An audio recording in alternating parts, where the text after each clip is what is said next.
वैदिक काल 1500 बीसी से 600 बीसी। ऋग वैदिक काल 1500 से 1000। उत्तर वैदिक काल 1000 से 600 बीसी।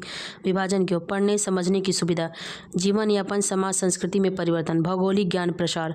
वैदिक कालीन अर्थव्यवस्था, ऋग वैदिक कालीन, उत्तर वैदिक कालीन। वैदिक कालीन राजनीति, वैदिक कालीन समाज, वैदिक कालीन धर्म, वैदिक कालीन साहित्य।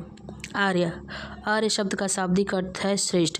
वैदिक संस्कृति को आर्य संस्कृति भी कहा जाता है। वैदिक साहित्य में आर्य शब्द का उल्लेख मिलता है। आर्य कौन थे? इस तथ्य को लेकर विद्वानों के बीच सहमति नहीं है। अधिकांशतः विद्वान आर्य को पशुपालन और कबाली समूह के रूप में देखते हैं और उसके मूल स्थान मध्य एशिया को मानते हैं। भाषा, पशु, वृक्ष, अस्त्र, शस्त्र इत्यादि के आधार पर यह मत व्यक्त किया जाता है। इनका मानना है कि 1500 ईसा पूर्व के आसपास भारत में आर्यों का आगमन हुआ और कई चरणों में इनके आगमन धीरे धीरे देश के अलग अलग हिस्सों में आर्य संस्कृति या वैदिक संस्कृति का प्रसार हुआ। वैदिक साहित्य में लिखित भौगोलिक ज्ञान, ऋग्वेद। ऋग्वेद में उल्लेखित नदियों, पर्वतों, हिमालय, मरुस्थलों, धन इत्यादि के आधार पर भौगोलिक ज्ञान का अध्ययन करते हैं। इसमें नदियों को सर्वाधिक महत्वपूर्ण भूमिका है।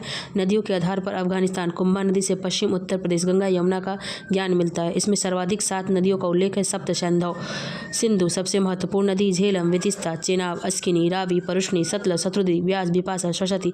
ऋग्वेद में सरस्वती नदी को सबसे पवित्र नदियों में श्रेष्ठ नदी, सरस्वती को बुद्धि एवं वाणी का प्रतीक। उत्तर वैदिक काल में उत्तर प्रदेश व बिहार के कई क्षेत्रों का उल्लेख मिलता है तथा गंडक, सदा, नीरा एवं नर्मदा, रेउत्तरा का उल्लेख भी मिलता है।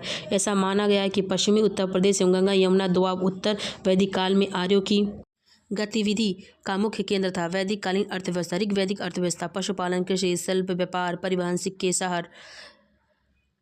साहित्यिक स्रोत, ऋग्वेद, ब्राह्मण, आरण्यक, उपनिषद। पुरातात्विक स्रोत, ताम्र प्रसारण संस्कृतियाँ, VRW, ब्लैक रेड वेयर, काले लाल बर्तन। ऋग्वेद में पशुपालन का कृषि की तुलना में अधिक उल्लेख है। संभवतः ऋग्वैदिक आर्यों की अर्थव्यवस्था का आधार पशुपालन था। पशुओं में गाय का सर्वाधिक उल्लेख है। गाय से संबंधित समाज में कई शब्द प्रचलित है, जैसे राजा को गोपति, समय को गोधूली, दूरी को गौविधि, दान दक्षिणा में गोदान को ज़्यादा महत्व दिया गया है। ऋग्वेद में कृषि से संबंधित सभी प्रक्रिया की जानकारी मिलती है, जैसे फसलों की बुआई, कटाई, सिंचाई एवं खेती में काम आने वाले उपकरण का भी उल्लेख है।